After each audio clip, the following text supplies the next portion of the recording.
Welcome, everybody. It's your boy Rafaelito here with Mr. Doctor, pardon me, Mr. Hello, what am I? Dr. Robert Glover, author of No More Mr. Nice Guy. How are you, Roberto? How you doing today? I'm fantastic. It reminds me of when my wife, who's Mexican, so speaks Spanish, when she calls me Mr. Control. I go, Mr. no, it's Doctor Control. Control, as in you're the Control. controlling. Okay. Oh, I've never been accused of being controlling No. before. So when somebody calls me Mister, I get controlling. Man, it's Doctor. You better get that right. So it's my wife actually calls me Doctor Glover as just Oh, her does first she? name. She does. Glover. Okay. Doctor Glover. My, So I don't know if I told you this or not. My mother is Spanish. She's from Spain. So my whole life I've been Rafaelito. Those Rafaelito. Well, Rafaelito. but Lupita, my wife, will not let people call me Roberto. It's so much easier. If I go to a Starbucks down here and tell them my name's Robert, they go, Robin? I've had Robin written on so many cups. Why Robin seems easier than Robert, I don't know. And so I'll go, it's Roberto. Oh, Roberto, they get that. But my wife goes, I married an American. I didn't marry a Mexican. My husband's name is Robert. It's not Roberto. Okay, Like it. She that's sticks up fine for too. you. That's Very fine too. good. Very good. I think she's sticking up for the fact that she married an American. She So gets to show she that goes. off. So anyway, I know this was really what we got online to Yeah, talk that's about right. today, It, but it began with the whole control thing. yeah, well, Kind of. for those that don't know who the heck this gentleman is, this is Dr. Robert Glover, author of No More Mr. Nice Guy, which may be one of, if not the most popular, best-selling, however you want to put it, self-help books for men, which dates back over 20 years ago when it was first published, if I am correct. We've Okay, been very out good. around 25 years now. Wow. And you have inspired all kinds of folks to get into the world of doing men's work. Myself, you're a huge inspiration for myself. And I got to say kudos to you that when I first started this years ago, I sent emails to all the big names saying I would love to talk to you, chat with you, whatever it may be. And like a lot of nothing, occasional, hey, buzz off or no, I'm not interested. It took a few emails to you because you're a busy dude, but eventually Dr. Robert Glover said, yes, I would love to chat. And you and I have chatted via the podcast, I don't know, two, three, four times now. This is our Yeah, first live stream together. We've done a live event together in Austin, yeah. Texas. So it's been a good friendship and, oh, what's the word I'm looking for?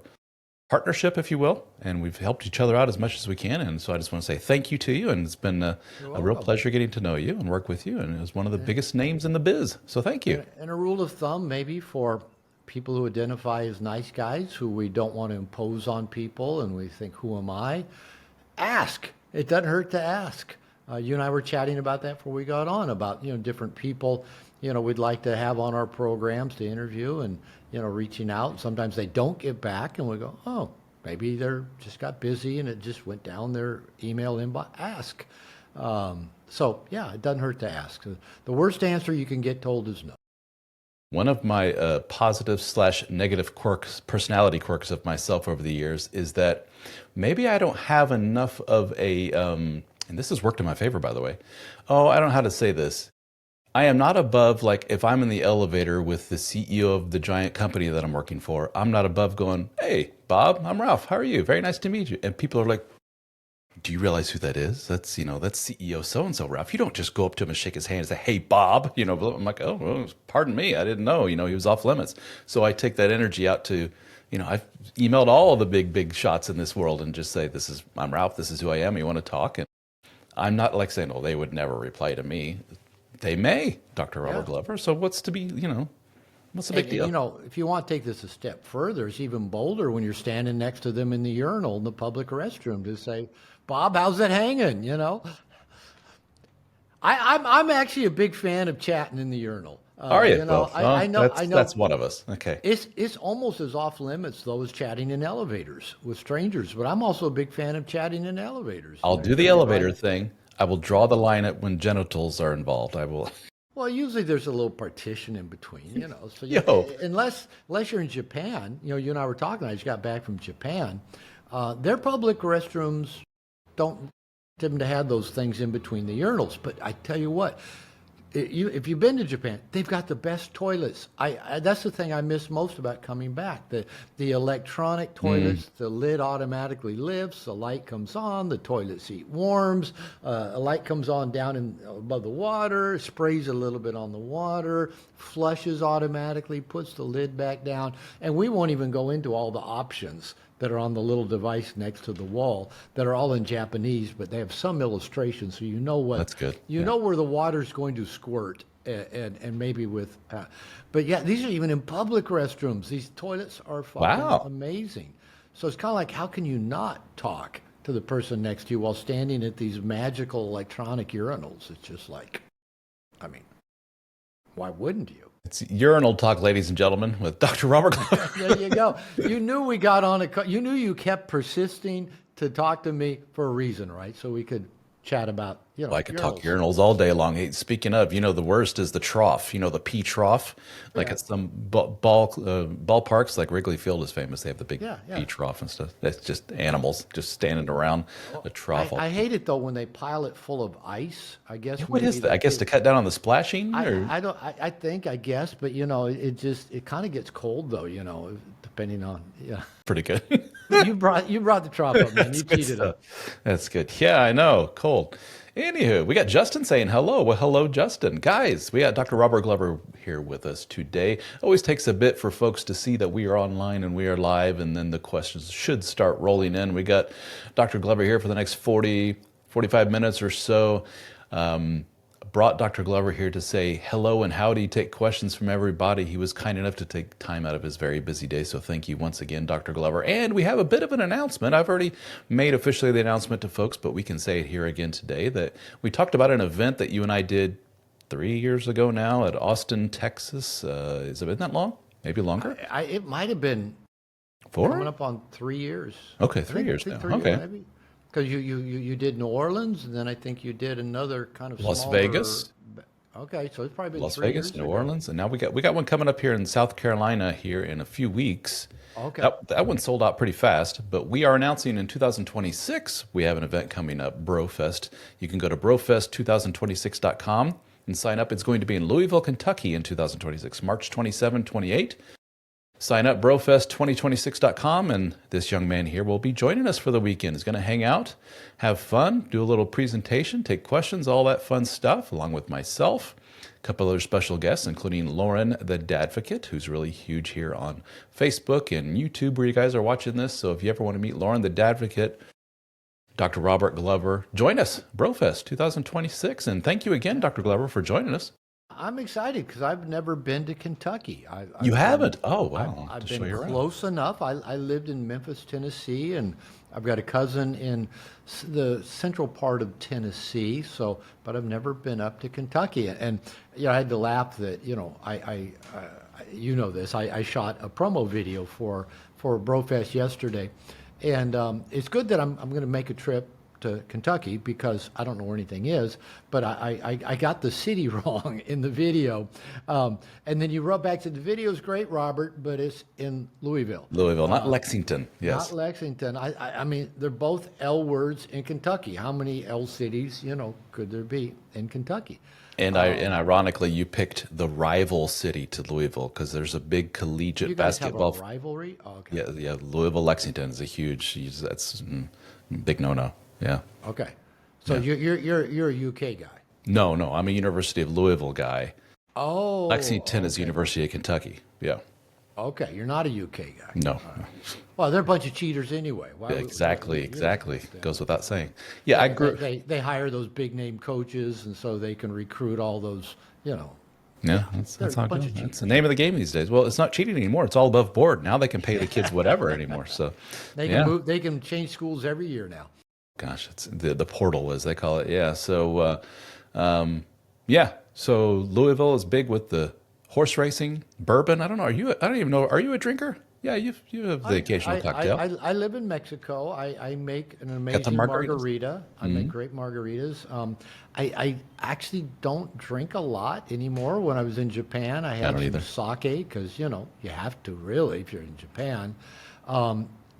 But yeah, probably the last couple of years, I'll have a drink every 2 or 3 months, and it's no moral issue other than I started counting macros a couple years ago, and when you look at certain things of how many calories they've got, you go, whoa, I better cut back on all those handfuls of nuts I'm eating all day long, or man, even those eggs that are healthy have a lot of calories. So alcohol has a lot of empty calories, and man, when they announced, I just saw 2, 3 months ago announcing, oh, alcohol causes cancer. Oh, And it's carcinogen. Yeah.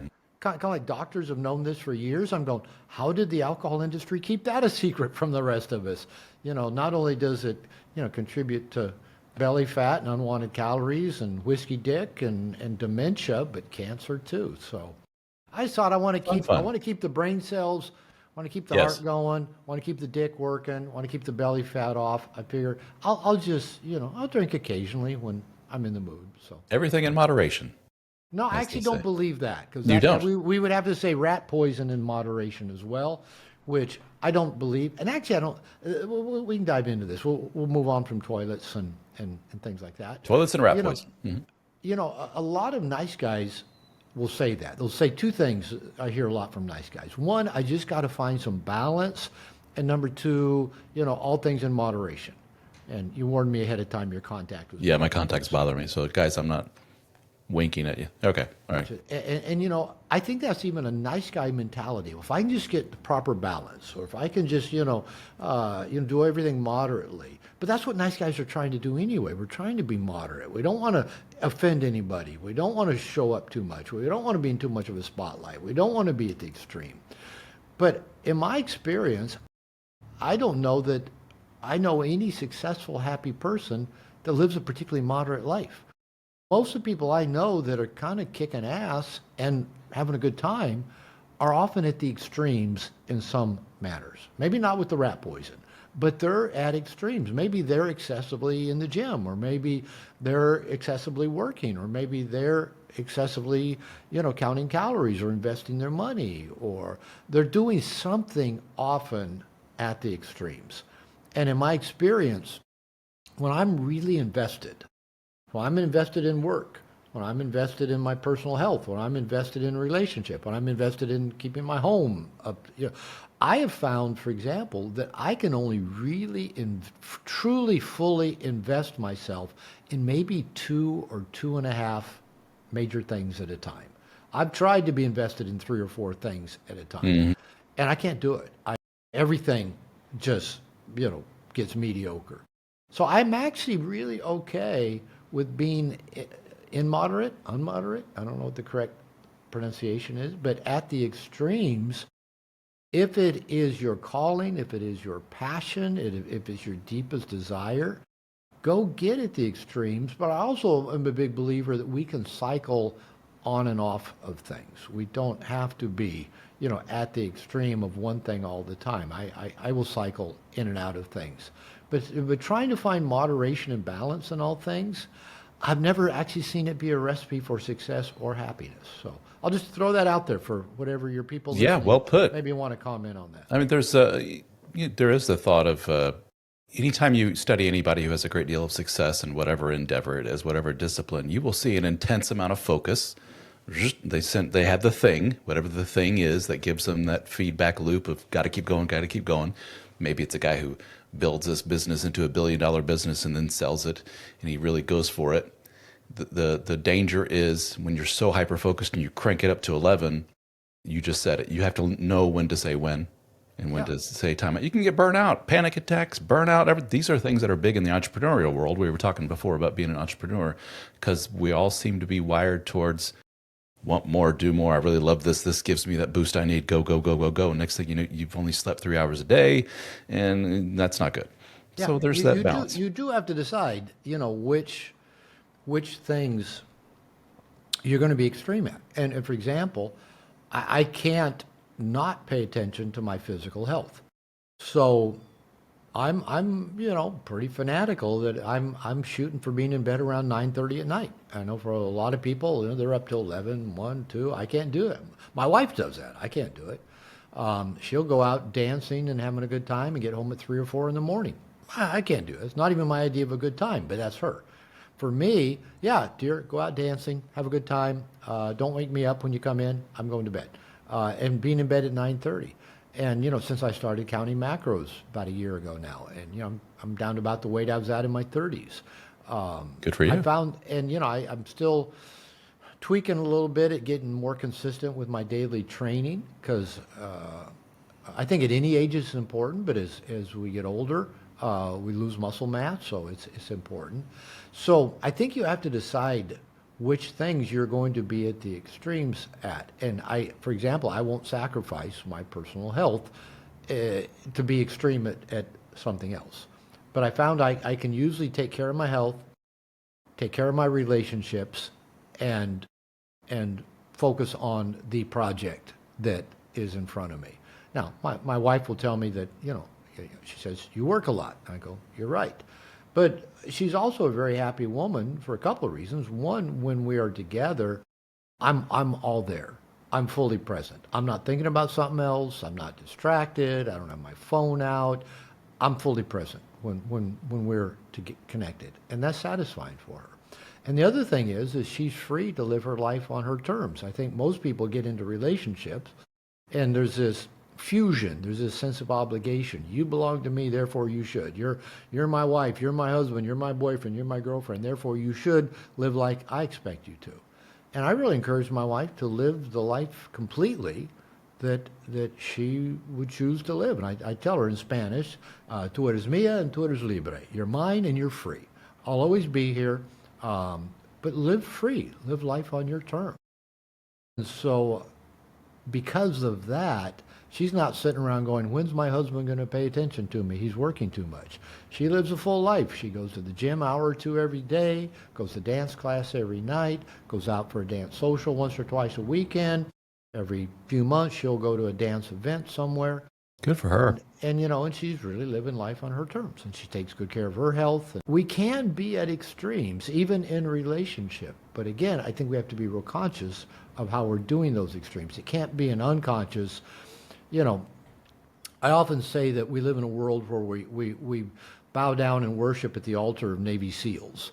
That, if anybody's a high performing, you don't even have to mention names. But, if their last name, Goggins or Hermosi or people like that, we just love their content, and I do too. Super high performing, hyper masculine. Mm-hmm. But if you watch enough of it, you go, man, they're still trying to outrun some demon that there's not enough success, enough money, enough pretty women that will slay that dragon that's right behind, fire-breathing dragon on your ass. So I don't think just being at the extremes for the sake of being extreme. I don't think just working a lot for the sake of working a lot. I don't think just going to the gym for multiple hours a day just for, there is diminishing returns. But if we're trying to outrun our demons, those fire-breathing dragons, sense of toxic shame, not good enough, imposter syndrome, you can't live at a far enough extreme to outrace those demons. So I'm also a big fan of let's deal with our demons. Let's deal with whatever in our past, whatever made us feel not good enough that we have to overcompensate for. Because living at those extremes, I'm not sure serves us. But again, just my opinion. So again, Very good. To summarize, I'm okay with living at the extremes, but do it very consciously in a very mindful kind of way. Very good. We got Brian here. Says hello from Nashville. Well, hello, Brian. He says he's a recovering nice guy. Glad to see two of my favorite resources chatting together live. Well, very good. Thank you, Brian. Appreciate that. Brian. We got Mike from the UK saying hello. And then we have Mr. Fight for a Better Now on YouTube. He's a regular on here. He says, I read your book and was wondering, are covert contracts is what he means to say. Yeah. Are covert contracts formed from the expectation of reciprocation unfulfilled? Yeah, good question. I'll go into that one. He may be a little backstory. When No More Mr. Nice Guy came out as an ebook around 2000 and in print 2003, it also came out as an Audible version. And I asked to read it, but the company that gave us the contract had a professional voice read No More Mr. Nice Guy. And he had a little bit of a British accent. And people would complain. They said, Robert, how come you didn't read the book? I said, I didn't get paid to do it. And he said, this guy says covered contracts instead of covert contracts. And so after a few years, several years actually, I wrote my agent and I said, listen, we fulfilled that contract. The guy mispronounces covert contracts. And everybody says, how come I'm not reading it? And it only was distributed in North America. So I said, I want worldwide distribution. So my agent contacted the company that had the contract. They said, okay, we agree to cancel it. And about 2 weeks later, my agent sends me this email and he says, we encourage you to consider accepting this offer. And it was from the vice president of the company that had the contract and said, we would like to keep your book, No More Mr. Nice Guy, is part of our evergreen catalog. We believe Dr. Glover and No More Mr. Nice Guy are synonymous. We want you to read it. He said, we've only done this for one other author, but we would like to offer you an advance of $75,000 and $5,000 to come to New York and read it. And I'm going, okay, I just wanted to cancel the contract. Yeah, I didn't know I was my arm. Okay. I didn't know I was going to get an $80,000 offer to come do it. Now, all that $75,000, you probably know this in the book world. In advance of. It's an advance on future royalties. So all it really did was boost my taxes for the 1 year that I got the $75K. But he said covered contract. So the covert contract, it basically is this. And nice guys tend to operate by three primary covert contracts. They're covert because they're hidden. They're unconscious, often from the nice guy himself, but surely from everybody else, whether it's a partner, a friend, business, God, whoever. The contract is secret, is hidden. And the three covert contracts of nice guys, number one, is that if I'm a good guy, I will be liked and loved. Universally. And the woman I desire or the person I desire will desire me back because I'm a good guy, right? Covert contract number two, they're all if-then propositions, and they're all subtly, at least, manipulative. Covert contract number two is that if I meet your needs without you having to ask, then you will meet my needs without me having to ask. So I think if I read your mind and do nice things for you, you'll appreciate me and you'll give back to me. Even if you don't give back in a completely unilateral, reciprocal way, you'll at least appreciate the hell out of me for all the nice things I've done for you. Now, unfortunately, this model doesn't work for many reasons. Covert contract number three, that if I do everything right, then I will have a smooth, problem-free world. And this is kind of the I don't want to grow up Peter Pan-ish view of nice guys who want to just hang out in the nursery. I'm a good guy. Everything should go my way. Nothing should ever go wrong. Now, responding, back to the question, I heard a quote from Neil Strauss that I absolutely love. And he says, unexpressed expectations are premeditated resentments.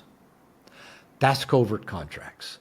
I have this premeditated, unexpressed expectation to you, and I am going to resent you because you're not going to know what my expectations were, and therefore you'll never fulfill them. Okay.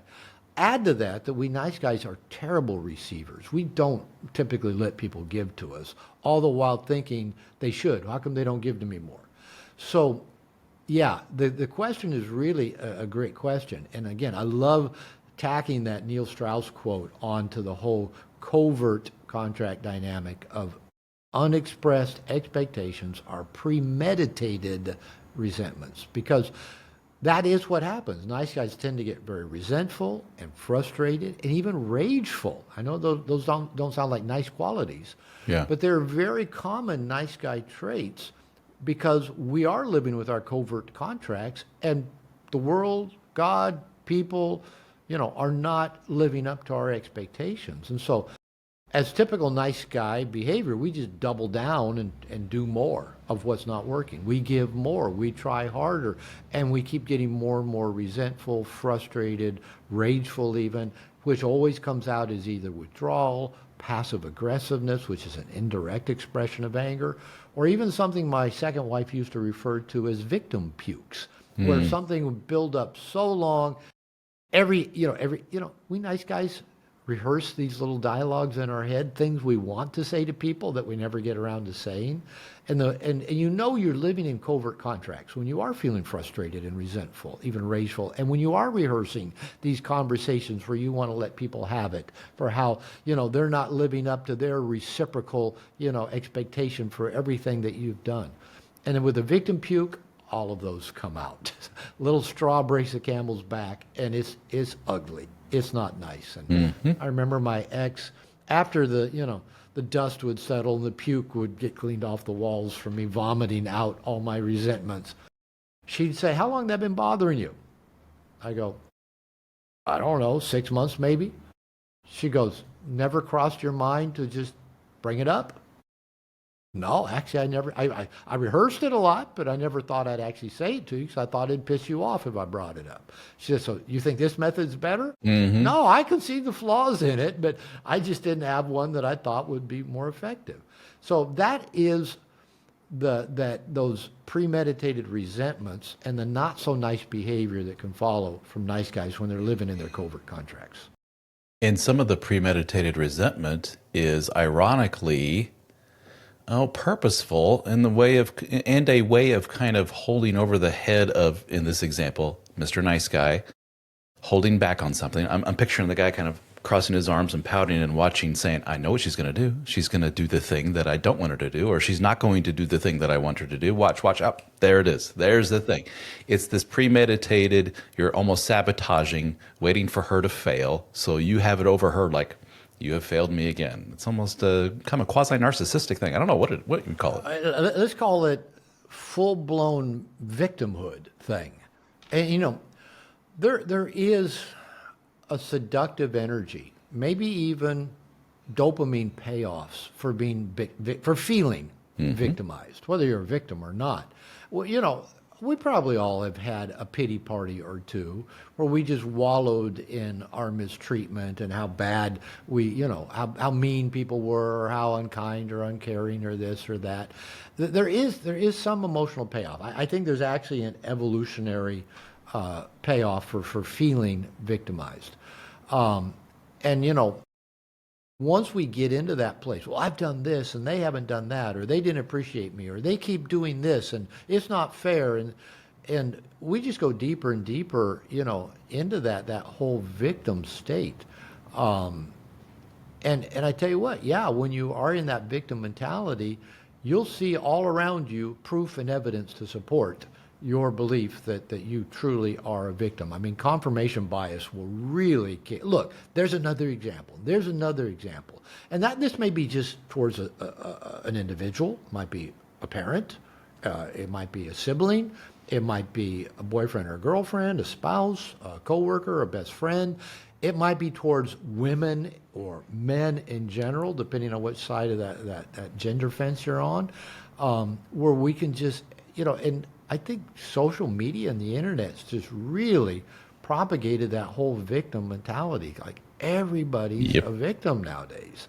And it's seductive. Again, it kind of feels good to wallow around in it. But I tell you what, it doesn't serve us or serve the world to be in that victim place. But it's so much easier to blame everybody else than just take some responsibility and accountability for what's happening in my life and make some different choices. Well, it's their fault. They should change. Well, fuck, if that's the way they show up and I don't like it, I guess I need to make some changes. That's on me. But again, it's a whole lot easier just to, flame them on social media. Yeah, and we tend, as human beings, we tend to gravitate towards the easy. Really? Yeah. Oh, okay. If something looks like it's going to be just a little bit more difficult, oh look, something shiny and easy over here. They'll go towards that, and the victimhood is super easy to do. It's them. Oh, it's funny. I kind of always go towards the difficult. Oh, this person, she's in a bad mood. I can fix that. Oh, this person hates men. Oh, I can get her over that. Yeah, I tend to take on those big challenges, and then I get resentful. Wait a minute, I'm the good guy. I was different than all the bad men you were complaining about. I'm different than your ex. How come you don't appreciate me and treat me different? Yeah. We set ourselves up for it a lot of times. Yeah, we do.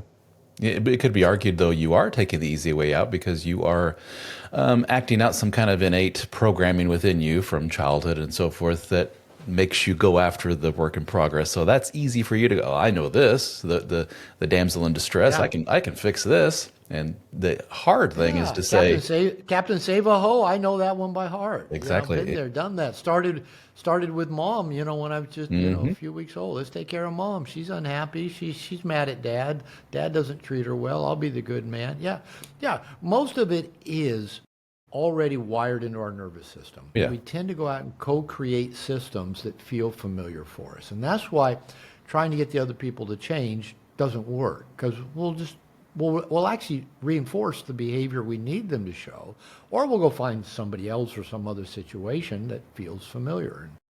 And that's why people go into couples counseling. As a marriage counselor for 25 plus years, if the marriage counselor just kind of figures out who's right here, whose side do I need to get on, they're not doing them any favors because both people have co-created that system, or that system wouldn't exist. If both people didn't need it to be exactly the way it was, it would be something else. So that's what you have to dig into is why have we co-created this system, the two of us, whether it's you and I or partners we've got, why did this let us play familiar roles or meet old needs? And if we can't get a handle on that, we'll just keep repeating it over and over again. You got it. And we preach that often in our world, don't we? And that's probably one of the most difficult messages to get across is in this next question here, or comment rather, from Jay kind of exemplifies this. This victimhood, if you will, is so ingrained in our everyday behavior that we literally don't see a way out of it. Like, I have no choice but to be a victim. Gosh darn it, what are you people talking about? And Jay here says, it's my wife who chose to completely remove all affection, touch, gratitude, and sex from our relationship. I don't want to be a victim, but I can't fix her decision. This is on her. Well, okay. Jay. Been there, done that. I can top that. On my honeymoon to my second wife, a relationship that began as an affair. So we were both in relationship. So like most affairs, it was highly sexual. On our honeymoon, she said, aren't you glad now that we're married, we don't have to pretend to like sex anymore? Well, I was a true blue nice guy. I had not begun any work on myself yet. And I thought, I can fix this. I actually kind of saw it as, challenge. Challenge. I'll be the good guy. I'll get her over this. And 14 years later, I hadn't. 14 years later, and hours and hours of therapy, and $100,000 of therapy expenses between.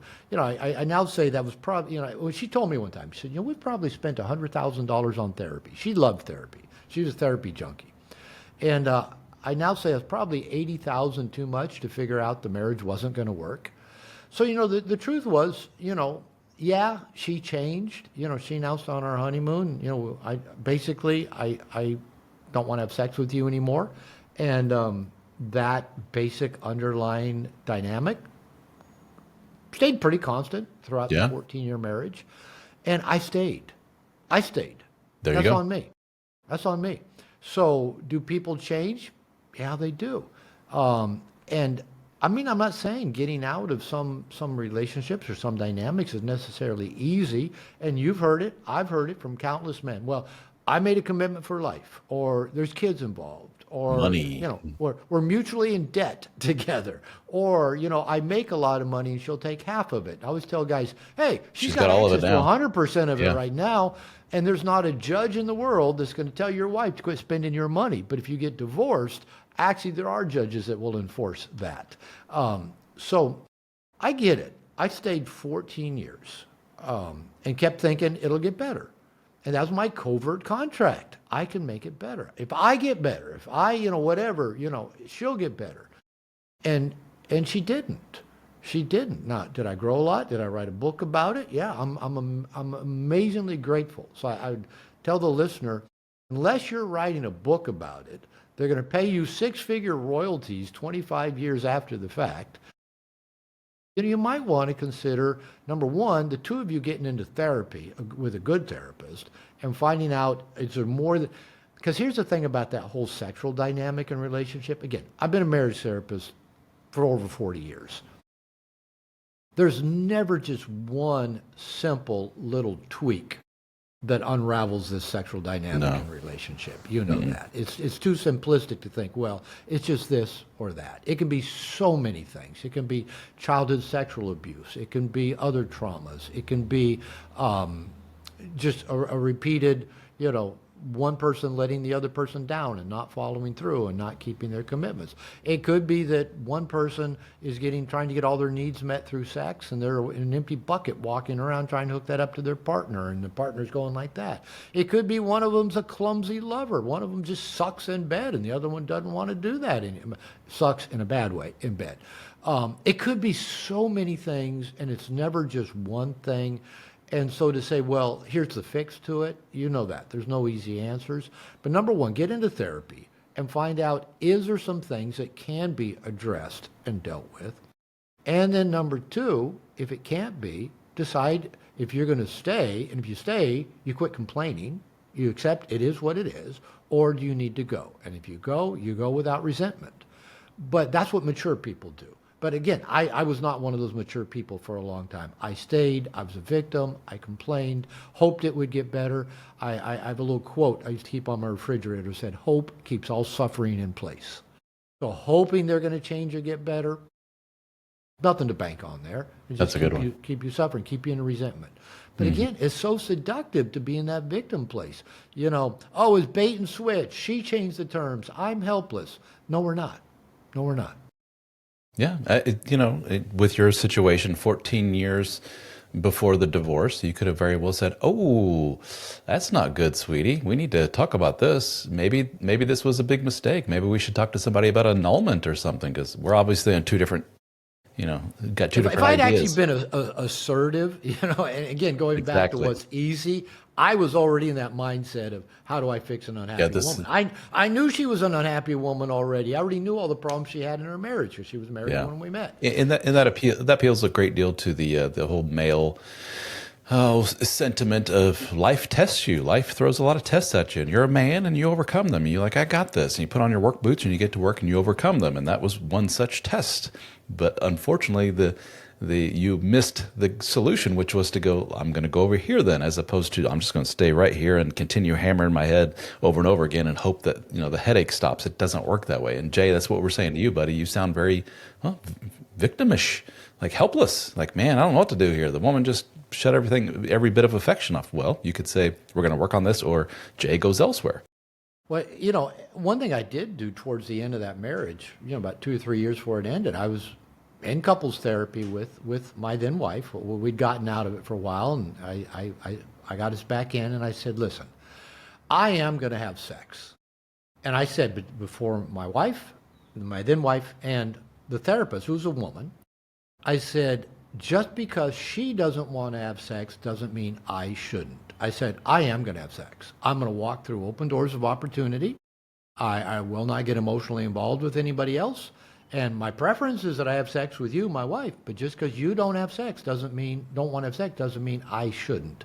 And I said, I am going to have sex. And both my then wife and the therapist just nodded their heads. What else could they say? I mean, it made perfect sense that there was no reason why I shouldn't be having sex just because the person I married didn't want to have sex with me. And that shifted everything for me. Interesting. And then later on, I did walk through an open door of opportunity. My wife found out about it. She said, I want you to leave. And I go, okay. I left. Say no more. About 2 weeks later, she said, I want you to come back and work on the marriage. I go, ain't coming back. Yeah. It was too hard for me to get out. I'm out. I'm not coming back in. And so that was the best thing that I did in that marriage, was just to say, I am going to have sex. And I said it out loud. It wasn't hidden. It wasn't a covert contract. It wasn't manipulative. It was just stating how I was going to live my life moving forward. My preference was to have sex with her, but just because she didn't want to doesn't mean I shouldn't. And, it took a while to get to that place, but it was amazingly liberating. Just curious, assuming she's still around, do you still have somewhat of a relationship with wife number 2 there, the friendly or otherwise, or? I assume she's still around. I haven't heard otherwise. Another backstory.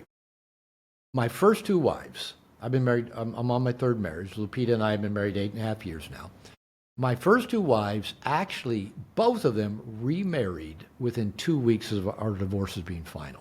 Both of them, which made me wonder, how important was I? So 2 weeks. And then my second wife, I think, then filed for divorce about 6 months later and then got married again. I don't know how that's gone. I stayed more in touch with her kids, my stepkids, than I did with her. But about 10 years ago, she reached out to me and said, I'd like to come to Mexico and chat. And I was dating my then wife, my present wife now. And I told, she was my girlfriend at that time, Lupita. And I said, my ex-wife wants to come talk to me. I said, I don't think I want to talk to her. And she says, oh, I think you should. Said she either, wants to say she's sorry or fuck you. And I said, well, she's not real good at I'm sorry. That wasn't in her vocabulary. And she wasn't actually real good at the fucking part either. At least not while we were married. Not post-nuptial. And so, I met with her and we had a coffee at a Starbucks and just chatted some about the past, very casual conversation, talked some about my stepkids and how they were doing. And she made a comment. She said, I used to think, everything was so terrible between us, but, it wasn't always that bad, and we were actually pretty good parents. And I go, yeah, we were actually. We parented pretty well. You were always at the extreme blowing up, and I was always keeping things calm. And actually, the kids, good dynamic there. Okay, it worked. But we actually were on the same page with how to parent. So that was the last conversation I had about 10 years ago. And it was very calm, casual conversation that didn't involve any apologies or any fucking. But, she, seemed very calmed and centered, and it was a very pleasant conversation. And like her version of closure, she just needed to. I think it was. I think that was really her coming and doing. I think maybe she was. I'm just projecting that maybe she was doing some of her own work to clear up things from her past, and I think that's probably all it was, and I was fine with that. And I think she exemplifies something that we see often in our world with the dead bedroom stuff and the nice guy thing, is that there are some people, not just women, this isn't a gendered thing. It sounds like, with what little I know, what you shared here, that she is of the type that initial honeymoon phase, getting to know you, and if you layer like the energy of an affair on top of that, it's extra invigorating. Like she really thrives in that sexually, and as soon as it becomes real and for sure, and like we're getting married, you and I, this is a safe, secure thing, that just shuts down. It's like all the oomph is gone now, and we have a lot of people like that. Without going too deep, because I don't know. My one takeaway after that relationship was that I think due to trauma, again, I don't want to throw her under a bus in a public way.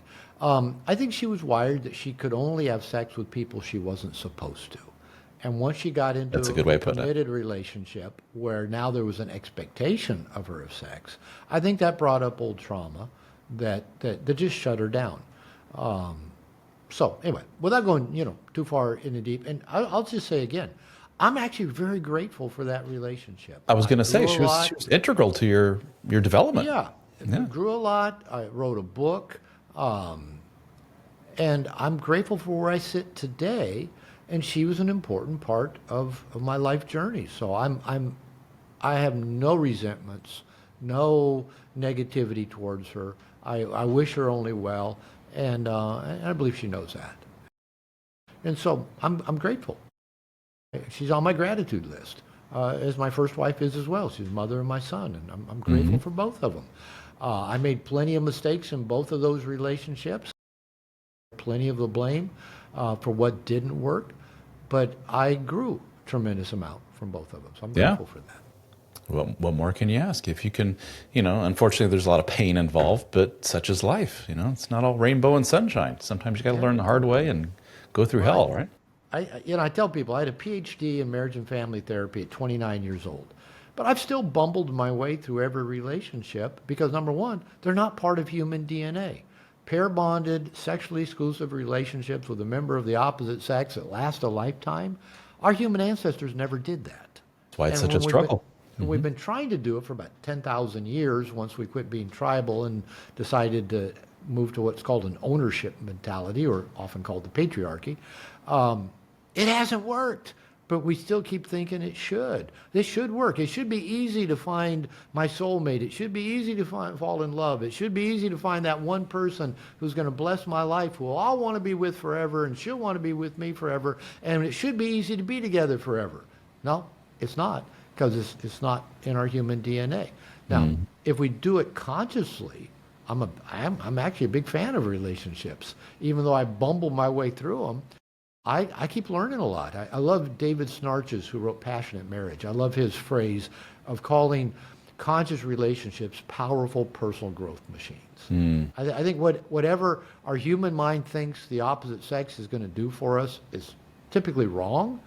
But if we accept our partner as a gift to help us grow, man, that's nothing but good's going to come out of that, even if it is frustrating and painful and create struggles. Well, that's where the growth comes. And unfortunately for nice guy types, which for those that don't know, I guess you could say it's a slang term. That's how I often describe it for codependent types. Codependent, yeah. Simp's another term that's commonly used with the younger Simp is generation. the new one we hear, yeah. So the unfortunate layer of complexity on top of everything we're talking about is if you're of that flavor, persuasion, Mr. Nice Guy codependent type, you tend to pick types that make things even more difficult for you in the relationship game, a lot more difficult for you, and people that you probably shouldn't be in relationships with to begin with, like wife number two. But we don't know that because it just feels normal. Like I'm amazingly attracted to unhappily married women because my first love object was an unhappily married woman. It was my mother. And that just got wired into my nervous system. I can spot a sad, unhappy woman just energetically. Now, once I became aware of that, I had to start making different choices about how I did a relationship. And that was actually the challenging part. As you said, the easy part, which is going with what came naturally. So I had to start making different choices. Now, another word for codependence. I'll talk about this for a minute, and then I'm going to have to wrap because I got another live stream coming up. I did not use the word codependent in the book No More Mr. Nice Guy, and that was a conscious decision. Because at that time, the only books or only real writing about codependency was either the Partners of Addicts, so that's where the word originated. They were codependent, dependent on their addicted partner, and it was primarily directed at women. And there are books like Women Who Love Too Much and Codependent No More and Overcoming Codependency, and a lot of books for adult children were aimed at women because I guess maybe women bought the books.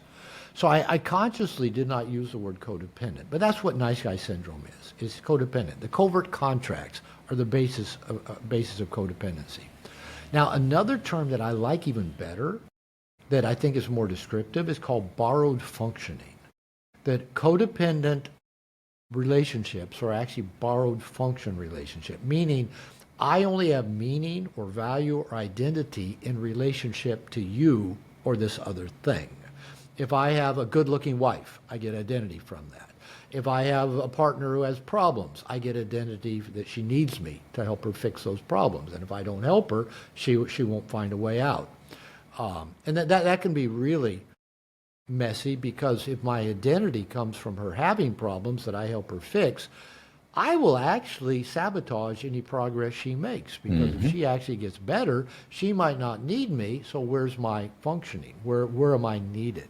Now, I mean, for example, even it can be as simple and weird as my dog. I love my pit bull Nala. She's just the sweetest dog. Everybody loves Nala. I get so much joy out of that dog, but I get joy out of people loving my dog, which is a form of borrowed functioning. Right? Because other people love my dog, I feel good inside. Well, what if I didn't have that dog, or what if people didn't love her? Who would I be? Would I still be me without Nala? Would I still be me without my partner? Would I still be me without No More Mr. Nice Guy, without my book? I've pondered that before. How would I view myself as my identity if I wasn't Dr. Glover, if I'd not written No More Mr. Nice Guy, if I had not accomplished what I've accomplished? Who would I be? And it is so easy to get our identity from all these other things external to us, even if they're the things we created or accomplished. But they're not who we are, and they're not our identity, and they're not where we get our value. But we're getting right at the end of the call, pretty deep stuff. Yeah. The good stuff. So you may ask, where are you getting your identity? Where's your borrowed functioning? Is it through, do you think, well, I'll never be valuable unless I have a girlfriend or a wife? Or my wife isn't attractive enough, or my job isn't good enough, or I'm not in good enough shape, or I'm not good looking enough, or I'm not tall enough, or what are these things that we think define us, for good or for bad, that truly have nothing to do with who we are as a human being, have nothing to do with our true essence that existed before birth, that's existed through life, that will exist when we're dead and gone. Who are we really? And when we start digging down into that deep work, we can start kind of cleaning up some of this borrowed functioning codependent relationships we have in our life. Very good. Wow. A lot of perfect ending. You've done this a few times. I get asked every now and then about nice guy syndrome. Hey, a total separate question. Do you ever get tired of this? I haven't yet. Wow. That says a lot. I typically, average week, do 4 or 5 interviews a week. So Dang. I talk about it a lot, and I still enjoy it because every conversation is different. Yeah. And I love getting those emails. Maybe it's still borrowed functioning when people say, Robert, thank you. Your book changed my life. Sure. I'm grateful to you. It's validating. I like getting those. I don't depend on them, but I like knowing I make a difference, and I think most of us do. Yeah. Well, I love our chats because every time I leave with a little something extra, a little nugget of info that makes me, I like that. And then you explore it further. I mean, that's what these are all about, right? We learn from each other. So guys that are watching this, Yeah. Dr. Robert Glover, if you haven't yet, go get a copy of No More Mr. Nice Guy. Check out Robert's group, Integration Nation, which is a private community for men. And you have your open enrollment. Was that going on right now? Right now. Started, So if you want to join yesterday, going through Thursday. So if people are watching this live, yeah. This is so fun because there's so many great men's membership programs out there, and you've been doing this long before me. And I love that, I have people like you and Connor Beaton and Trevor Bowen and, all these other guys that have great men's programs. I have them on my program. You guys have me on your programs because we're all committed to helping men do their work. And it's none of this, competitive, oh, he might get somebody. I just love that we're working together for the same cause. Absolutely. I always say if there's a guy that comes to me and says, Ralph, I think I'd prefer to go to Glover's group. I tried it out. I like it better. I said, go. What am I going to hold a gun to your head? No, you must be in my group. Gosh darn it. No, the end game, we can't lose sight of it. It's just to help out dudes. We got a lot of dudes out there that are hurting, need some help, need an extra little boost over the wall. They get it through you, through me, through whoever. Fine. Go get help. That's all we ask. So, Dr. Glover, you're one of the best, my friend. Thank you so very much. We appreciate you. And I'm looking forward to Brofest. Louisville. Kentucky. Louisville. Or as they say locally, Louisville. Because Louisville. Yeah. So it's Kentucky, So I lived in the South for 11 years, so I picked up something like it's not New Orleans, it's New Orleans. New Orleans, yeah. Louisville. Brofest2026.com. Check it out, guys. All right. Dr. Robert Glover, thank you so very much. Ralph, always good to talk to you. Always good talking to you. Thank you. All right. I'm close. 99%, it says.